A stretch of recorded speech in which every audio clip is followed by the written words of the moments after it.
في لحظة العالم كله سكت، لا طلقة، لا خبر عاجل، لا مظاهرة، لا صوت، بس في اللحظة دي 8000 راجل اختفوا من الحياة.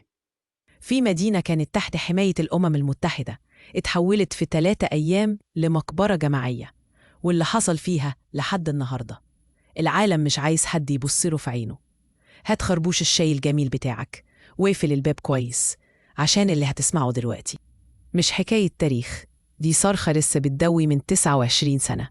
يوم 11 يوليو 1995 مدينة سربرنيتسا في البوسنة كانت معلنة كمنطقة آمنة من الأمم المتحدة. آمنة يعني ما فيهاش حرب، والناس هربت ليها من جحيم الحرب. ستات، أطفال، ورجالة كانت فاكرة إنها هتعيش. لكن لما دخلت قوات صرب البوسنة المدينة كل حاجة اتغيرت. بدأوا بفرز الناس، الرجالة في صف، الستات في صف.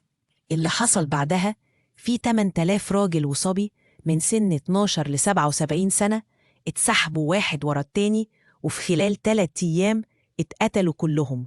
مش رصاصة في معركة، لأ، دي كانت إعدامات منظمة في غابات، في مدارس، في مصانع، وكلهم اندفنوا في مقابر جماعية، وبعضهم لحد النهاردة ما تعرفش عنه حاجة.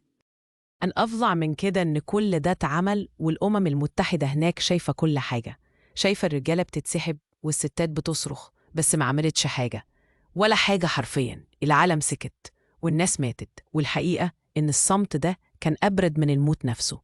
النهاردة بعد 29 سنة لسه في أمهات بتدور على عظم ابنها، لسه في قبور مكتوب عليها مجهول، ولسه العالم مش بيتعلم. لو وصلت لحد هنا شايف الحدث ده مطابق للي احنا بنعيشه النهاردة، قول لي رأيك. لو الفيديو ده وجعك شاركه واكتب في التعليقات لن ننسى سربرنيتسا، مش علشان نعمل ترند، لكن عشان نفضل فاكرين ان الصمت ساعات بيقتل أكتر من الرصاصة. وما تنساش تتابعنا عشان لسه هنفتح ملفات أكتر وعايزينك معانا. سلام.